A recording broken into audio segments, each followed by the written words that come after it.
Bismillahirrahmanirrahim. Assalamualaikum warahmatullahi wabarakatuh.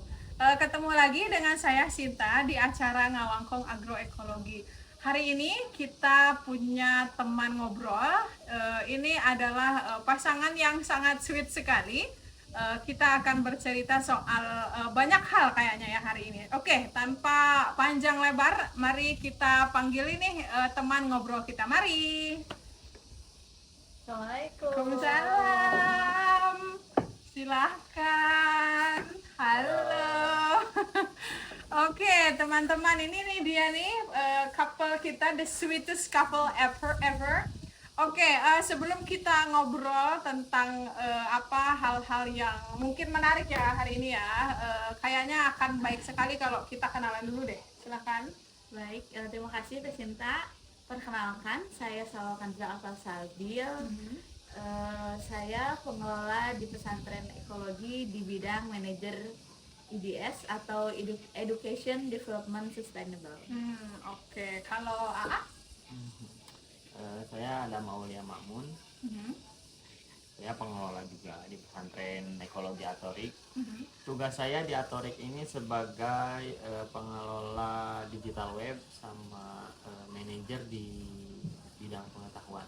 Oke, manajer bidang pengetahuan. Oke, tadi kan tugasnya bahasa Inggris gitu ya. Mungkin bisa jelaskan ke teman-teman sebenarnya tugas masing-masing ini seperti apa gitu loh di Atorik ini rincinya. Rincinya sih sebagai tugasnya itu tentang pengembangan pendidikan. Oke. Baik dalam kurikulum pesantren atau kurikulum ekologinya sendiri. Oke. Pengembang kurikulum ya. Wow. Oke, kalau AA sendiri gimana? Tugas saya di Atorik bagian mungkin bisa dibilang admin ya. Oke. Admin website gitu. Jadi kalau ada yang berkunjung ke website, terus di website kita juga ada tokonya seperti produk-produk kami yang ada di depan kita saat ini. Oke. Ada toko juga. Nah, nanti itu akan terhubung ke saya ketika ada yang membeli. Intinya pengurus website. Pengurus ya. Oke. Tadi juga disebutin ada manajer pengetahuan ya. Pengetahuan seperti apa yang dikumpulkan gitu sama Atorik itu kayaknya punya tim kan ya gitu. Jadi pengetahuan apa yang di manage sama AA itu di library itu. Untuk porsi saya bisa dibilang saya fokus di agamanya. Oh, kalau AA. kayak pengajian kitab kuning, terus tahfiz Quran, hafalan Quran dan lain sebagainya. Kalau untuk Teteh ini ada kaitannya sama digital library yang tadi pengetahuan atau pendidikan itu apakah juga ke digital kan gitu? Mungkin karena saya basicnya di psikolog ya, jadi mengumpulkan pendidikan tentang kaitan perilaku manusia dengan lingkungan atau dengan agama itu sendiri. Kita udah bicara psikologi aja ya, jadi sehari-hari memang gimana itu? Saya sebenarnya mahasiswa semester akhir, jurusan psikologi di Universitas Mercu Buana Yogyakarta. Jadi makanya itu ya tadi psikologi itu muncul karena Teh Awa ini adalah mahasiswa semester akhir gitu di Mercu Buana ya. Iya. Expertnya di psikolog. Oke, dan AA tadi ngobrol juga soal agama, gimana itu bisa ke agama? Kebetulan saya mungkin kalau dari segi akademis saya cuman lulus SD. Tapi setelah lulus SD itu saya memutuskan untuk tidak lanjut sekolah formal, SMP, SMA, bahkan kuliah. Saya memutuskan untuk pondok pesantren yang saya memutuskan untuk pondok di pesantren tradisional yang ada di beberapa tempat. Saya mulai pesantren, saya cerita sedikit ya. Saya mulai pesantren itu tahun 2014 setelah lulus SD. Itu di Garut kurang lebih 4 tahun. 3 tahun lah. 3 tahun di Garut. Terus 2017 saya pindah ke Sukabumi. Untuk pesantren juga meneruskan apa yang sudah saya pelajari di Garut. Ya, kita saya saya di Garut belajar kitab, terus pindah ke Sukabumi juga belajar kitab lagi. Setelah selesai di Sukabumi, bisa dibilang selesai, belum saatnya sih sebenarnya, belum saatnya selesai, tapi ya namanya waktu itu lagi jenuh-jenuhnya berada di tempat yang sama ya, karena memang pesantren itu penyakit ketika kita mondok lama-lama di tempat yang sama itu jenuh pasti. Ada perasaan jenuh. Nah, saya udah merasakan jenuh di tahun kedua saya mondok di Sukabumi. Akhirnya saya pindah ke Majenang, Cilacap.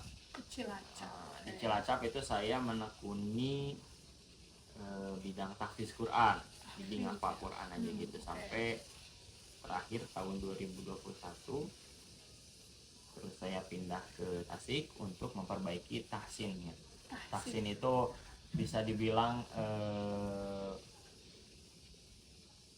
pengindahan pembacaan Al-Quran gitu. Jadi takutnya kan saya cuma ngafal aja, tidak tahu ini tuh hukum pembacaan Quran kalau seperti ini tuh dibacanya seperti apa.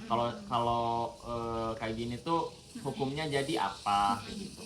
Nah, itu saya pelajari di Tasik sampai terakhir saya selesai di Tasik tahun 2022, tahun kemarin.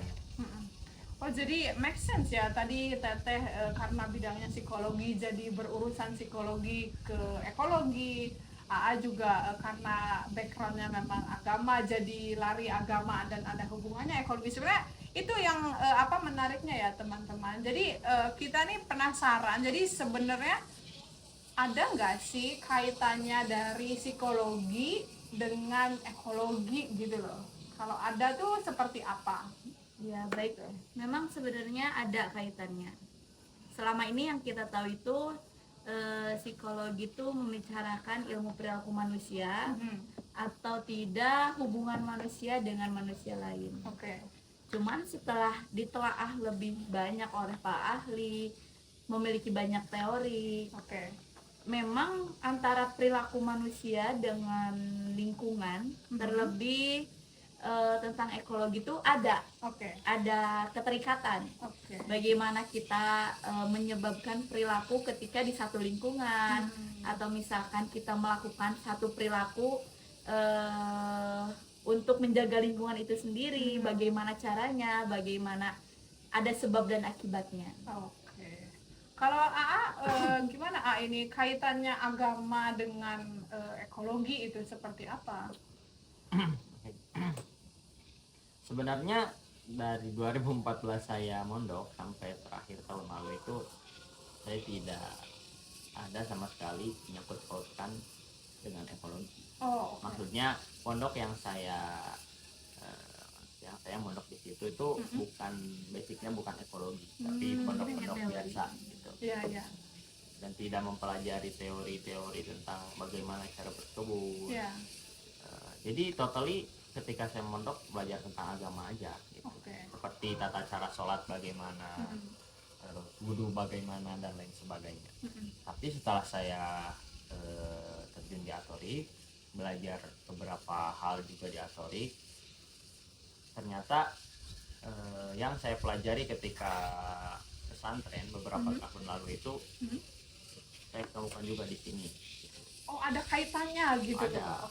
Seperti apa itu? Contohnya seperti ada di Quran surat Ar-Rum. Kalau tidak salah artinya seperti ini. Kamu jangan berbuat kerusakan di darat dan di laut. Saya cek handphone. Takutnya salah gitu ya. Karena ini saya agak lupa gitu. Sensitif. Sensitif soalnya ini. Sebentar teman-teman. Oh ya, ini Quran surat Ar-Rum ayat 41 ya. Zaharal fasadu fil barri wal bahri bima kasabat aydin nas liyudhiqahum ba'dal ladzi amilu la'allahum yarji'un. Artinya telah nampak kerusakan di darat dan di laut disebabkan karena perbuatan tangan manusia. Supaya Allah merasakan kepada mereka sebagian dari akibat perbuatan mereka agar mereka kembali ke jalan yang benar. Jadi kenapa Atorik itu basicnya ekologi? Karena dari manusia, sebenarnya bumi itu sudah lestari sebelumnya. Maaf Tuhan, bumi itu sudah lestari, tapi karena campur tangan manusia, bumi jadi rusak. Nah, kenapa pesantren ekologi atau itu ada? Untuk memulihkan kembali, untuk melestarikan kembali bumi yang sudah dirusak oleh manusia. Jadi kita harus bertanggung jawab gitu. Kita harus bertanggung jawab dengan apa yang sudah kita lakukan.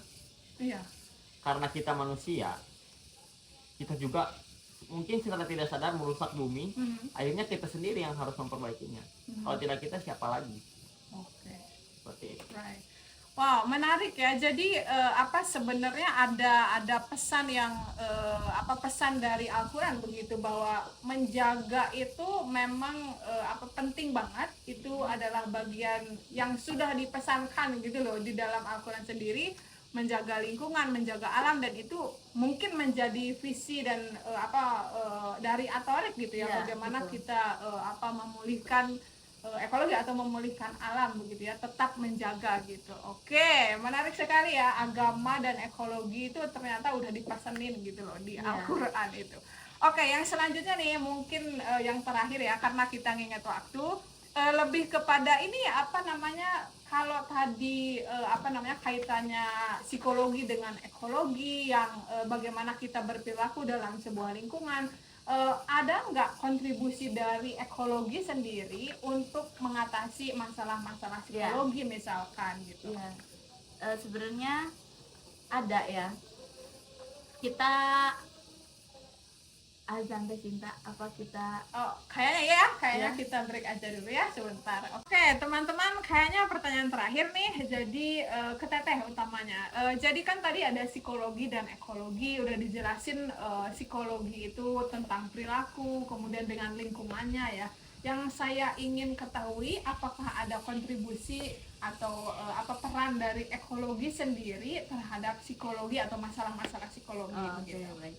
Mungkin ada ya, nggak mungkin lagi ada. Jadi pernah salah satu santri di sini, dia sudah didiagnosis depresi.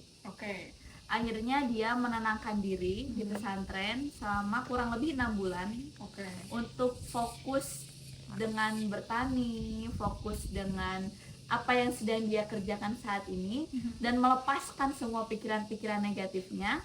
Hingga setelah 6 bulan, targetnya tuh sebenarnya 8 bulan. Karena 6 bulan dia sudah balik ke tempatnya dan berkonsultasi kembali, akhirnya 8 bulan itu tidak jadi karena sudah mempercepat dirinya untuk sembuh.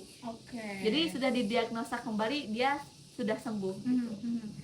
Jadi memang ada sangat banyak kontribusi dari ekologi untuk kesehatan mental, untuk psikologis individu tersebut. Mungkin kita bisa kasih bisa kita konkretkan gitu, maksudnya kegiatan-kegiatan seperti apa yang dilakukan oleh teman kita di pesantren ekologi ini gitu.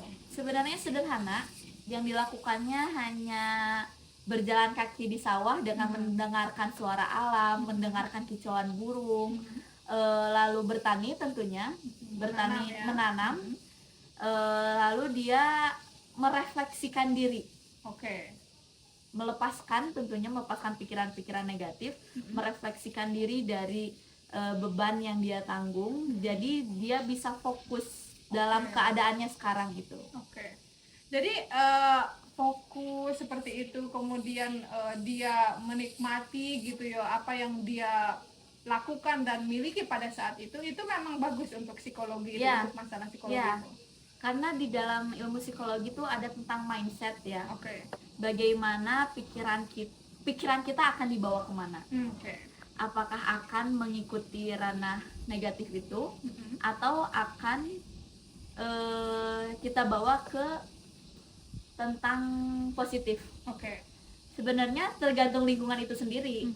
Karena lingkungan di pesantren ini mendukung, dari meditasinya, refleksinya dan sebagainya, akhirnya santri ini dapat memfokuskan mindsetnya, mengontrol mindsetnya pada pikiran yang tenang, pada pikiran yang ia harus fokus dengan apa yang sedang ia kerjakan saat ini.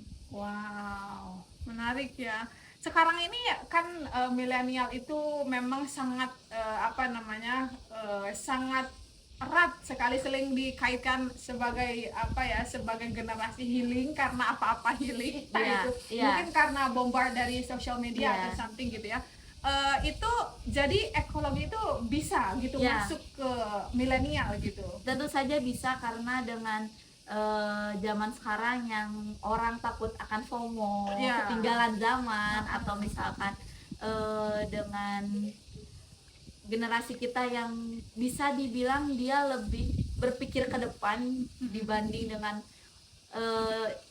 bukan manusia, orang-orang di sekitarnya. Jadi mudah untuk mengalami stres ringan, bahkan stres berat, atau mengalami gejala kecemasan dari banyak trauma-trauma. Memang ekologi itu dapat menyembuhkan, setidaknya dia dapat bermeditasi, dapat merefleksikan dirinya dari segala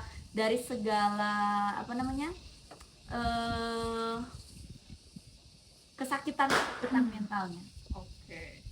Wow, jadi kalau di podcast sebelumnya kita ngobrol dengan generasi yang sebelum milenial, sekarang kita cerita soal milenial, dan ekologi ini masih relevan ya, masih bisa masuk. Oke, kayaknya kita masuk ke pesan dulu deh. Mungkin ada pesan dari AA gitu untuk teman-teman, gimana? Ya, karena yang sama kita tahu bahwa Islam itu agama yang sangat hijau. Agama-agama yang sangat bergantung kepada alam ya. Sebenarnya semua agama juga mengajarkan tentang kebaikan. Salah satu kebaikan itu kan menjaga kelestarian lingkungan. Tapi Islam itu sendiri lebih daripada itu. Karena Islam sangat mengajarkan hal itu, salah satunya kayak berkebun, menanam, dan lain sebagainya. Marilah kita menjaga kelestarian lingkungan dengan cara sederhana saja, tidak membuang sampah sembarangan, terus tidak menimbulkan polusi, dan lain sebagainya. Sip, itu ya pesannya ya. Kalau dari Teteh ada pesan? Kalau dari saya sih sebenarnya milikilah lingkungan yang baik, termasuk orang-orang yang di dalamnya, lingkungan sekitar. Jika ingin healing atau jika ingin bermeditasi, refleksi, bisa mengunjungi tempat kami, karena itu keadaannya sangat mendukung, dari mulai suasana, udara, air yang sudah bersih, apalagi dengan banyak suara-suara alam yang tentu alamiah banget. Jadi datanglah kemari. Di mana itu? Mungkin teman-teman ada yang mau tahu? Tentu saja di Pesantren Ekologi Atorik. Kalau sosial media apa yang bisa sosial media yang bisa diakses itu Instagramnya psikologi Pesantren Ekologi Atorik disatukan, YouTube-nya sama namanya itu, dan Facebook juga Pesantren Ekologi Atorik Garut. Oke, sip, terima kasih ya. Jadi hari ini kita sudah cerita soal psikologi dan kaitannya dengan ekologi, dan kita tahu bersama barusan ekologi itu bisa membantu gitu loh, masalah-masalah psikologi yang kayaknya kita alami ya sekarang itu dengan sosial media dan lain sebagainya, akan sangat rentan kita tuh dengan masalah psikologi, dan ekologi hadir gitu loh di sana. Kemudian dari Adam juga kita belajar bahwa sebenarnya menjaga lingkungan, melestarikan lingkungan itu adalah sebuah pesan yang memang sudah ada gitu loh di dalam agama kita, di dalam Al-Qur'an itu gitu. Dan apa mungkin yang kita lakukan di pesantren ekologi ini adalah merealisasikan nilai-nilai itu gitu, mempraktekkan gitu. Jadi kita tidak hanya terus saja membaca, tetapi kita mencoba mempraktekkan itu semua. Oke teman-teman, percakapan yang sangat menarik ya. Terima kasih sudah datang ke sini kawan-kawan. Oke, segitu aja mungkin dari kami. Sampai ketemu di sesi selanjutnya. Assalamualaikum warahmatullahi wabarakatuh.